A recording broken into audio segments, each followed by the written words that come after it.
Hi everyone, Dom here for another draft video here on MagicGatheringStrat. This pack is we have the choice between Bident of Thas and Wingsteed Rider, I think, and it really depends on how much you like the White Heroic plan, because their Wingsteed Rider is just one of the best cards. That said, Bident of Thas is pretty busted, and also works in like a blue-white heroic deck, so it works in the same kind of deck in which Wingsteed Rider is best, while also being very good in other decks. So I think I'm just gonna pick Bident here. Other notable cards are Disciple, Sip, so some black cards. Centaur Battlemaster is pretty good, but I'm just gonna go with the rare. Bident of Tessa is pretty sick. Following it up with, not that much. We could go for the horse, but the horse is only really good in a defensive deck. There are no good blue cards, unfortunately. It's only Stasis Bounty. There's Nylia's Presence, which we could pick and build some quirky 4 or 5 color concoction, and it's also a sweet card on its own. I think here the choice is between a horse and Read the Bones, and they're both good in similar kinds of decks. Read the Bones is also best in the slow deck. Um, this is pretty tough. I'm not really sure. I'm just gonna go with the horse, I think. We could do the 10 rare challenge. We're not going to this time. You have to call out the 10 rare challenge in front before the draft. Otherwise, it doesn't count. You can't just say, "Oh, I got some rares. Now I'm gonna do the 10 rare challenge." No, no, no, no, no. This is cheating. So here we can choose between Vaporkin and Time to Feed, in my opinion. Fanatic of Mogus, Blood Toll, Harping, Dragon Mantle are all okay. I think given we already have this Bident of Thast, I'm gonna go with the Vaporkin. I like Time to Feed a fair amount, but Vaporkin is also very good. And here I think the best two cards are Leaf Crown Dryad and Farika's Cure, followed by Ill-Tempered Cyclops. This is kind of the deciding point. We passed some good black, and apart from the Time to Feed and the Battlemaster, not really that many good green cards. And I do think that Leaf Crown Dryad is probably a better card than Farika's Cure, or at least a little bit better. And I do like blue-green. I also like blue-black. And the horse would definitely fit better in a blue-black deck. So this would make me pick Farika's Cure. Yeah, I think that's okay. I just think the horse is better in the blue-black deck, and this is also all the other cards are okay in blue-black. Wow, Prophet is something. Yeah, let's just pick Prophet. I think the card is way better than Lash of Whip and Nesting Courser. And getting it 5th pick is kind of a signal that we maybe should be blue-green. So here we can choose between Dissolve and Nylia's Presence. I'm just gonna go for Dissolve. I like Dissolve an okay amount. And the Nylia's Presence might be useful, not if we like splashing for this, of course, but it might be useful to like splash something else. But I don't want to pick it up that early if we don't really need it. If we don't really need it right now. This card is something else. It's a real beating. The only problem with Prophet of Crewfix that you sometimes have is if you don't have gas, this card does nothing. So you really have to have this plus additional gas. Then the card is awesome. It's pretty good with card draw spells, but unfortunately there aren't that many good card draw spells in the format, in these colors at least. I mean there's Thassa's something, Thassa's Bounty, but the card is just pretty bad. So yeah, didn't play any Born of the Gods pre-releases, unfortunately. Didn't have time, had uni stuff to do. But I think I'm gonna go to my first Born of the Gods draft tonight and see how the new set kind of influences the whole Triple Theros thing. I'm really curious because Triple Theros has become a little bit stale, in my opinion. Just yeah, I mean this is basically that's just what happens if you draft a format for such a long time. So here we could go for Ordeal of Nylea or Sip of Hemlock, I think, are the two cards we can choose between. This is kind of the deciding point, or one of the deciding points at least. I do think that Prophet is a better card than Farika's Cure, and that would make me pick the Ordeal, because I'd rather be blue-green at the moment. Well, we're definitely blue, but I'd rather be blue-green and blue-black at this moment, so I'm just going to pick the Ordeal. I can see an argument for the Sip of Hemlock, but I don't even think the card is that insane. It's okay, but not insane. So here we can pick Commune with the Gods Guardians, maybe Boon of Erebus if we still want to be black. I'm gonna go for Commune with the Gods. It has some application if you have like, I don't know, Nemesis of Mortals, is that what it's called? Anyway, so here we have Savage Surge and Cerberus and the Vanguard are also okay, but Savage Surge, which wheeling is okay. Gonna pick Shredding Winds for the sideboard here. I also ran this card mainboard sometimes. I don't think we're gonna need this Commune with the Gods. I'm gonna de-draft this Rescue. Gonna hide the black for now. Viper's Kiss is okay. Yeah, we don't have many creatures. That could be a problem. So right now, I think our setup is okay. It would probably have been better if you were blue-black, just because of the cards we have. Just because the Horse and the Dissolve, they're better in blue-black decks, I think. I'm gonna pick Sparkjolt because people can have as many Glaros of heresies they want, and Ox and a land. Okay, so yeah, this is an okay first pack. We got some good cards, like Vaporkin is good, Your Deal is okay. These two are pretty strong, but overall not really that deep. Blue didn't turn out to be that open, and now we open a Grey Merchant and we hate our life because we would have taken it before, but now we're not committed to the green-blue plan. But I just, with this profit, and the only thing like competing for black is the Farika's Cure that we've hidden, and we passed more black than we passed green. This makes me not wanting to pick up Grey Merchant here. So I think the choice is between Voyage's End, Sedge Scorpion, and Reverend Hunter, and I think Reverend Hunter is what we want here. It's still early in the draft, and we can focus on green devotion things right now, so that should work. Here we could pick Staunch-Hearted Warrior, Voyage's End, or Sealock Monster. We kind of only have 4 creatures, and kind of only have 3 because of this Akron Horse, which we don't really want in this deck. I mean, it's okay still, but we don't really want it in this kind of deck. And with 1, 2, 3, 4 non-creatures, we're probably not going to play this Shredding Winds mainboard. I mean, we will if we have to, but I'm not looking for it. So this kind of makes me want to pick up a creature. That said, the creature I would pick is Staunch-Hearted Warrior, and Voyage's End is just too much better, I think, than Staunch-Hearted Warrior to justify picking the Warrior here. So I'm gonna pick the Voyage's End. Here I'm gonna pick Sedge Scorpion. I like Horizon Scholar a fair amount, but not enough that I will pick it over Scorpion, which I like a lot. Scorpion just gets you out of so many situations that no other card can, like an early ordeal guy. This is one of the best answers for this kind of start. Nesting Courser is exactly what we want. We see that red is pretty open, which it always is, and this has a reason, because red isn't that good.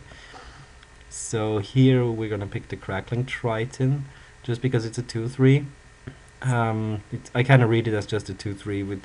I don't plan on activating it anytime soon.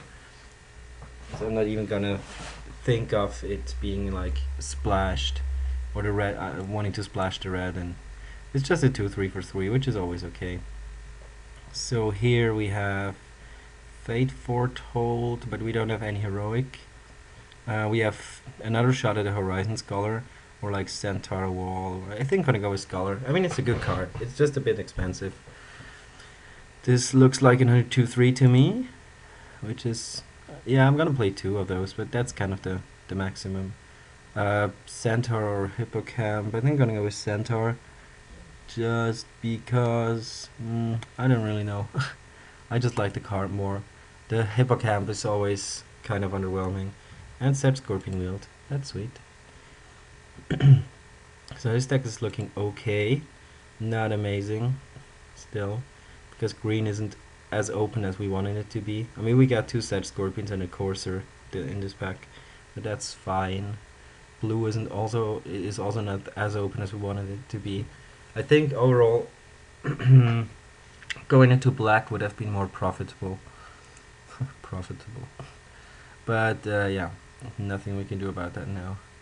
Can I pick up another Centaur or Thassa's Bounty maybe? Yeah, sure. Let's go for 1/1. I'm not gonna run this main board. I'm gonna sideboard this in against some slow decks, I think. Let's see. Mech has creatures, though they have flash. So I can go main phase Thassa's Bounty, untap, and play all of my creatures. That sounds okay. But I'd rather probably just play a Benthic Giant. I'm not sure. I mean, Giant is also not really overwhelming. And we get a Thassa's Bounty anyways. Or we have one, but we could play two. Yeah. So I'm not really looking forward to play a Benthic Giant or the Centaur or the Horse in that deck. I think with these with that many ground attackers, I really don't want the Horse. I don't think, because it gives you late game, but isn't really what you need. If you have ground attackers, you'd rather just beat them down. So here we have a lot of good cards for the blue-white heroic deck, red-white heroic deck. It's also Hero's Downfall, which is worth something in real life, but in Magic Online it actually isn't. It's in like a couple of ticks. But let me actually quickly check that if it's over my 3 tickets. It's only 2 ticks currently, and it might go up. But that said, I think I'm just gonna, yeah, I have my principles, and if it's not over 3 ticks, I'm not gonna rare draft it. So I'm gonna pick the Nahlia's Disciple, just because it's a creature, it is a 4-drop, it makes our Reverend Hunters better, and it attacks fairly decently. And we need creatures. We only have 9 creatures. I think Riptide is a better card, but at this point, we really have to work on our creature count. Could pick another Nahlia's Disciple or Agent of Horizons. Trident Tactics, okay, but I'm gonna pick Nimbus Naiad. Nimbus Naiad is just very, very solid card overall. Always does when you want. Ooh, Polis Crusher. That would be a strong card, but we would have to splash for it, and I don't really want to do that. I don't like splashing in Theros. Not that much, at least. So I'm gonna go for another Nestine Courser, which is perfectly fine. Yeah, you can never have too many courses. Wow. Wow. This is some pack. I would actually trade all of these 4 cards for like my whole second pack. So which one's the best? I think it's Thassa's Emissary, just because it's like the perfect combination of a solid 4-drop and a very strong 6-drop. Plus, it fits our curve the best, I think. The Nestine Asp is very good with the Prophet, and Voyaging Satyr is obviously very strong in this kind of deck, but I think you can never really go wrong with Thassa's Emissary. It's one of the best uncommons in the set. And another Voyage's End, which is not terrible. Now here we could pick a Disenchant, which we don't have any right now, or a Feral Invocation, but the problem with Feral Invocation is that we only have 13 guys, so this is a little bit on the low side. Still, I think it's the most likely to make it into our main deck, so I'm gonna just pick the Feral Invocation, because we're kind of low on playables. We're only at 20, so yeah, we have to work on that. Yeah, whoa, that pack was something else. So this deck is looking fine, not amazing, but fine. Unfortunately, nothing here for us. Can pick the Annul for the sideboard. Yeah, red-white would have been the thing to do. We should have first picked the Wingsteed Rider and just gone red-white, but yeah, you never know that before. Gonna pick the Aquis Form here because it's an okay mainboard card. At least, yeah, okay-ish mainboard card. So it looks like we're gonna have to play some fillers. So this deck isn't optimal, but I still think we can do some things. Oh, wait for a Trident Wield. How many ways to target do we have? 1, 2, 3, 4, 5, 6 ways to target it. That should be decent. And the card is okay by its own. I mean, we have a lot of 3-drops right now, but still. The Agent of Horizons didn't wheel, unfortunately, but I'm gonna pick a Fade into Antiquity here for the sideboard. I'm not sure if I'm gonna play 18 lands in this deck, but I don't think so. There's Running Winds. Yeah, I don't think I'm gonna play 18 lands, which means that I need one more card of the ones that we have hidden to jump in here, and it's probably gonna be maybe even the Horse. But we have so few flyers, so the Horse isn't really good. Maybe the Benthic Giant, or even the Thassa's Bounty, but we'll see. What I'm really missing here is like good 4-drops and some more high end. like an Nessian Asp or something. So we're gonna play this, this, and these for sure. This one, these two. The Horizon Scholar, the Bident, the Emissary, the Dissolve, Triton is in, Naiad is in. These two guys are in just because we need guys. And we're at 14 creatures right now in this kind of with this build. So this is okay. We would like some more cheap cards, but nothing we could do about that now. We could have picked the what's his name? The Satyr, Voyaging Satyr over the Thassa's Emissary, but I just don't think you can justify that because yeah, Thassa's Emissary is really good. So which card do we want? We could play one of the giants. We could play a Fate. We could play a mainboard Shredding Winds. This is not out of the question because my countryman Samuel Marty proved that you can do that and win GPs. But anyway, so it's between one of those cards. I'm not gonna play Commune. Commune is just too bad. I'm also not gonna play the Sandals. So yeah, with 14 creatures, I think I would like one more, but it's not a must. This is obviously a sideboard card. I don't want Annul or Fade. I'm just gonna board it in if I see anything that really creeps me out. So I would really like another guy, just because we only have 14. So I think it's gonna be between one of these three. The horse, as I said, we just don't have enough flyers. So I think it's gonna come down to first Banthic Centaur and Benthic Giant. And Benthic Giant is more expensive, but it has hexproof, and it kind of does the same. It just locks down the board. 4/5 versus 3/7 is not that big of a difference. So I think I'm gonna go with Benthic Giant after all. Or am I? Man, I'm really not sure about that. I'm not in love with either of the cards. I like Benthic Giant if you can bestow on it, but we only have this one Nimbus Naiad and one Thassa's Emissary, which is kind of not a lot. But we also have Ordeal Echoes for Feral Invocation. Yeah, I think Benthic Giant should be fine. As for colors, we have more blue, so we're gonna play one more island, I think.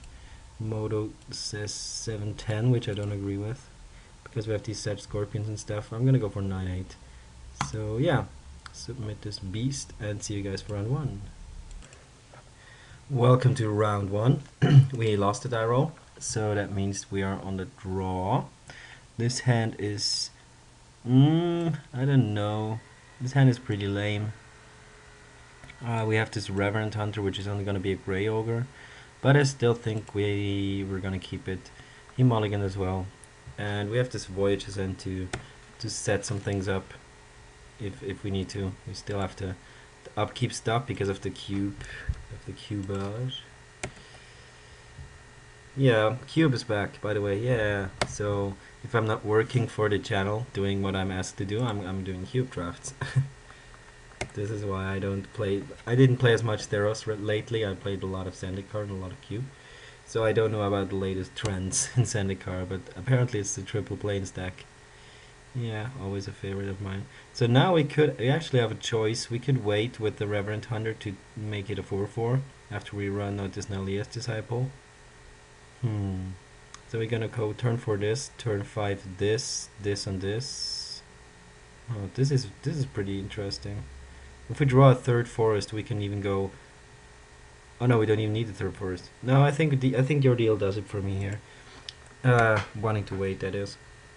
And we're not under a lot of pressure. And this Reverend Hunter is as a 2/2 is very easy to be blanked. So yeah. This makes me go the more value-oriented route. Gonna gain 2 life here. And at some point we're gonna... he's probably just color screwed. Would be my guess. Or he has a sick 5-drop. Or an Elspeth. I keep dying to Elspeth lately. Elspeth just always comes and kicks my butt. I think I played against 3 Elspeths in the last like 6 drafts. Or this works too. Sure. So in that case, do we still want to go for the big hunter? I still think we do. I mean, we're not gonna trade this for this, but we're gonna bounce it at some point and then attack. And the next time we're gonna attack, the thing is already gonna be too big. So I'm just gonna go for this on this and a Reverend Hunter. Oh, now that I think about it, this was actually pretty bad. Because I could easily just have attacked with this, I think. I don't think he would have blocked, just because he's afraid of a pump spell. So I kind of missed out on a free attack here. Which is, yeah, I shouldn't. I should consider free attacks more often. Especially if I'm at a green deck. So he decides to not do anything. A foil Celestial Archon even. It's like pre-release all over again. Oh, Aqueous Form. Aqueous Form is something. Just gonna throw this on this. We might run into what's his name? A Divine Verdict, which would be pretty awkward. But yeah, nothing we can do about that. I mean, Divine Verdict is gonna get us anyway, so might as well just go for the best possible play. Oh yeah, do it before. Do it before I decide where to put my card. So that I have info. Pretty sure he has it. So I'm gonna... What? What is this? You just want to block here?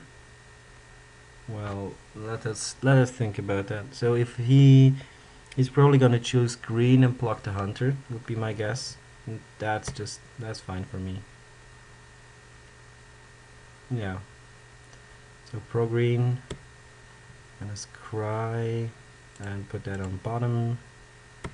Put a counter on this. He's gonna block, which is fine still. And I don't think I want to run out this Thassa's Emissary here. I think I'd rather just Voyage his End at some point and then just bestow it. This makes more sense to me. Elspeth -3. Is that what's happening here? No, it's just the Stone-Shrouded Warrior and a floating mana. What's he gonna do with the floating mana? So he doesn't have a Divine Verdict, that much we know. So we don't even need to play Voyage's End here. I don't want to play Voyage's End on a guy that he can bestow. Not really, at least. So I think I'm just gonna Voyage's End his Dawn-Charted Warrior, and then just bestow this and this, and then hit him for a bunch, or a Bided of Thassa. That also works. So we don't even need to bestow in that case. We can just draw 2 cards, which is way better. Since we're also attacking him for like 9. And we get to scry before we draw the cards. Jeez.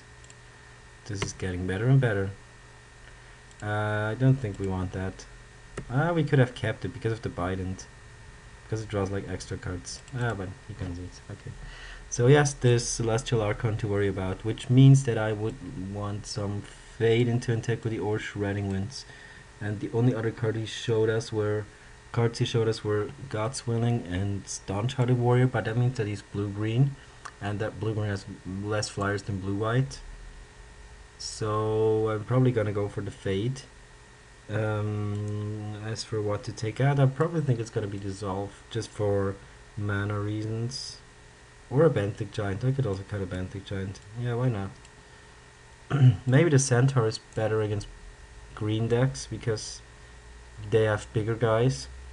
So the 7 toughness can actually matter. Like if they have a Stone-Shrouded Warrior with the +2/+2 enchantment. This one can't block it, but this one can. So I'm probably gonna make that switch. And I'm still not sure about... maybe we could take out Aqueous Form. That could be an idea. But I think I'm gonna take out Dissolve. I don't even like Dissolve that much in that deck because we don't have a lot of early pressure. I like counter spells if you can apply some early pressure and then just counter their 4-drop or something. This hand is okay. It's not the best, but it's definitely okay. We need to draw a green mana source at some point, but we can hopefully do that. Or a Biden. Biden works too. Biden Prophet is pretty sick. Gives you like all this gas that you can then instantly play. Still no green source. Forest, as the kids call it today. Vaporkin is actually pretty cute. never recognized that Vaporkin was like a mist girl. Ah, never mind. We're gonna take 2 from Disable. Oh, the Bow of Nalia. Wow. Yeah, this is really insane. Bow of Nalia is a beating. I'm glad we took in this disenchant. Very glad we took in the disenchant. So Triton will at least hold this off. Bow is probably just gonna get used to ping away a Vaporkin. But he can also attack, and we can't really block because his attacker has Death Touch. And yeah, Bow does a lot, at least in the early stages. If you're too far behind, Bow is oftentimes just too slow. But if the board is semi-equal, or if you're ahead, then Bow can just put a game away very quickly. Like in this case. Yeah. And it doesn't help you block. It doesn't help you block much better because your blockers don't get Death Touch. But then it would just be nuts. Yeah, he's just gonna shoot the Vaporkin. That's pretty obvious. And he can attack as well. And he doesn't do so, which I think is a mistake because he can't block. But we don't draw the forest, which is sad. But it's gonna lead to a potentially very big profit of Krufix turn. I always try to see the positive side of things. Maybe we shouldn't even have attacked because he can always pump it, which he doesn't. But I think he's just keeping up mana to make sure what's the correct play. And the fourth land. Gonna play the Biden because it's the only thing we can play, and I'm also gonna smack with my Crackling Triton. I think we have to find the forest very quickly, and this gives us the highest chance of doing so. Oh no! Blowout! Yeah, this is a blowout. Getting attacked for 7 or 6 next turn and losing our guy for like him scrying or for like 1 mana. Yep. Not happy. Not happy here. We don't have a second disenchant, I don't think. I would bring it in easily against Bow of Nalia and the stupid Archon. Yeah, easily run 2 disenchants. Huh. Wow. The beats keep on coming. So next turn we really have to draw green. A forest. Then we could go profit into Sedge Scorpion, block this thing.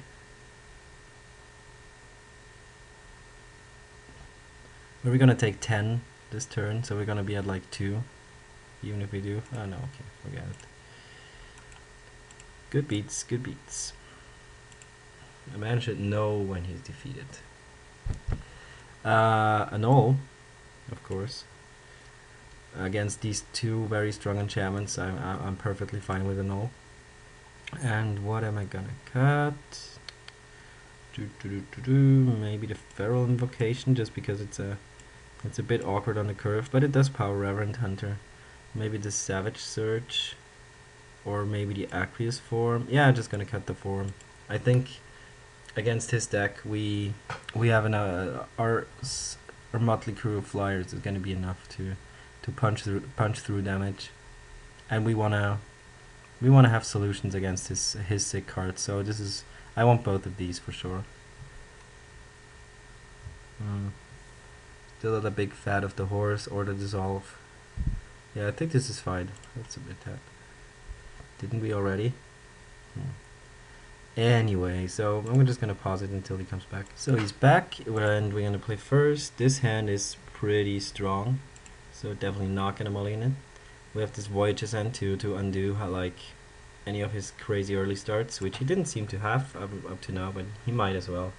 I mean, he's the kind of deck who would run like Phalanx Leader and Heroic Enablers and things like that, so gonna leave that up.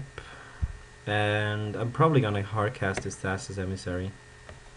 We shouldn't F6. Maybe we want to play the Voyage's End. But not for a Snare Caster that's gonna be blanked by our Wave Crash Triton anyways, so I'm not gonna bounce it. You can see him getting tapped. This is cute. So yeah, Triton it up.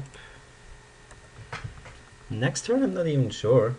I could also just cast a Bident and attack with the Triton depending on what he does or what he doesn't do. But yeah, we'll see. He doesn't attack. He does play a Chronicler of Heroes. Okay. And there's the Annul. So here we have a choice. We can go for Bident, or we could go for Thassa's Emissary. Bident seems pretty cool, also because it just eats his Leonin Snarecaster, and Thassa's Emissary is just gonna trade for this anyway. So I'm just gonna run out the Bident, intending to activate it next turn and still have Annul or Voyage's End up. We shall see. This could turn out pretty badly if he has like an Eidolon on this. This is, yeah, he does have it, but this is not even the worst. I mean, it's bad, but it's not horrible. And we have a Prophet of Prufix. Wow. Okay. So we're gonna do that. We're gonna smash with the Triton El Tritorino. And he's gonna block it. Okay, that's what he wants to do. And profit it up. 6 and untap the clowns. So now there's no need to use the Bident, or is there? Because he. This is interesting. I think he's going to attack. I mean, we can't kill this guy, and he probably has some sort of follow-up. Nylea's Presence, okay. That resolves.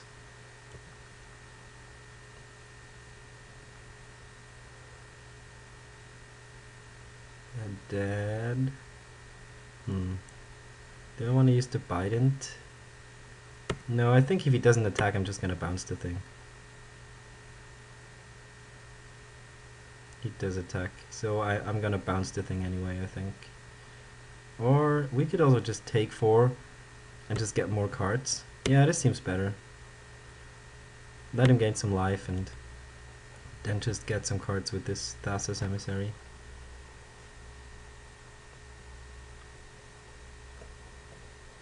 Ray of Disillusion. Wow. Whoa, he really got us here. That's a beating. Okay. So bite it down. I still think I want to cast Thassa's Emissary, or do I want to take the gamble and maybe be able to bestow this on this to take this out for a turn? I don't even know. No, let's just cast this. I think it's safer. We're gonna see more cards, and yeah, I think it's a little bit safer. We wouldn't have drawn the land. See, I was right. Never mind. So now I'm just gonna attack with the team, because they all have vigilance anyways, with our trusty old Prophet. The 6-armed beast. And we're gonna draw a card as an ordeal, which we could play right now, but to lock this down, which sounds like a good plan. Yeah, I'm gonna do that. Let's just hang on. I just put this on this. It's not gonna untap next turn. But is he actually gonna attack next turn? That's kind of the question. And my answer would be probably yes, but we could just block it with multiple guys. Never mind. I think this is the correct play. And we can also cast a Triton right now, I think, just to have both of these up.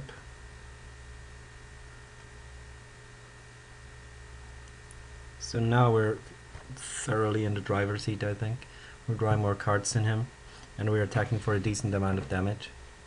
It's like 1, 2, 3, 4, 5, 6, 7, 8. We're attacking for like 9, and we always have this Voyage's End and this Annul. So Setessan and Griffin is what he has for us. But this isn't really a great blocker right now. I don't know if I want to use the Voyage's End here, but I do think so, because it's just going to block the Thassa's Emissary anyways, and this is just basically replacing itself in that case. The lifelinker is pretty annoying still, but at some point we will be able to block it profitably with, if this becomes a 2-5 and this is a 2-3, so he has the God Swelling, okay. Or is he just faking it? Oh no, he has the God Swelling. Blue. So this is not over. This is definitely not over, but I mean the flyer could be problematic. Ooh, this is something. Let's see. We could attack with everything. He's gonna block here, and we won't get the card. So this is not optimal. But as I said, this is gonna be a 2-5. This is gonna be a 2-3. So they both can block the Chronicler, and we're only gonna lose this. So this is fine. So I kind of want to use the Savage Surge here to just again get in for more damage and get a card out of the deal.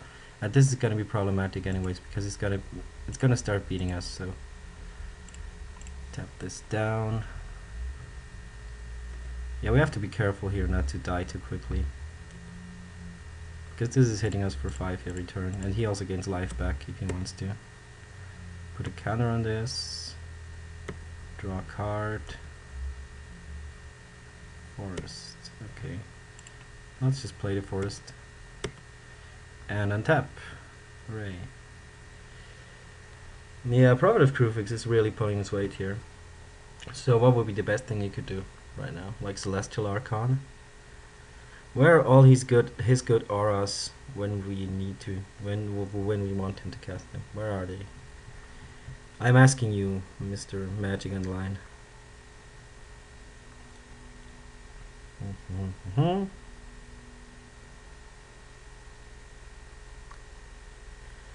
Yeah, it's a bummer that we can't use the Crackling Trident, because it would be, I would definitely trade it for a Setessan Griffin on this board. I don't think he can attack, but neither can we right now. We need something else too. No, this is not it. But we could attack with this just to trigger the ordeal, but he will gain 4 life out of the deal. So this is not really something I want to. So I'm just gonna pass the turn.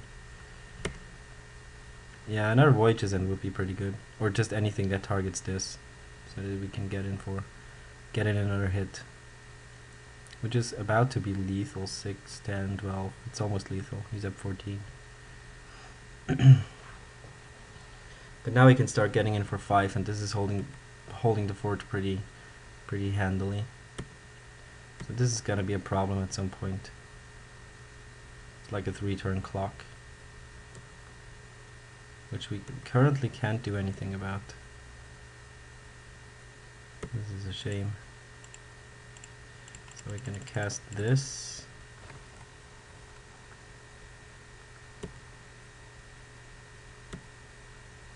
And we draw another island.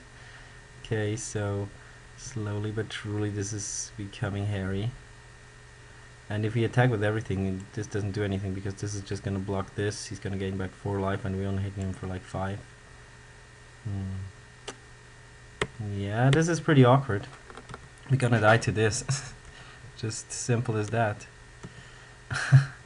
It's not how I wanted this game to end, but yeah, it's as simple as that. The Setessan Griffin is gonna get us. Blah. Yeah, this is pretty annoying.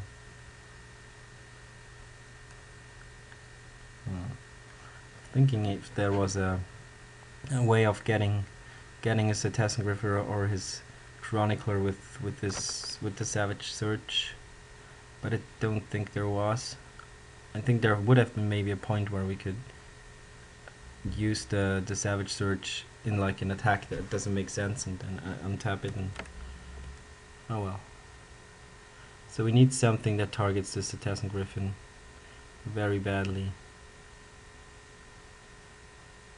or targets anything basically, so that we can lock it down for a turn, get in our hit, or even lock the Centaur down and get another hit. But ugh. And he has a time to feed on the Prophet. Okay, this is not getting better. And he gains a shit ton of life because this thing has lifelink. And we die. Yeah, okay. This was a short draft. I still hope you guys enjoyed it. This was Dom for MagicGatheringStrat. Thank you for watching.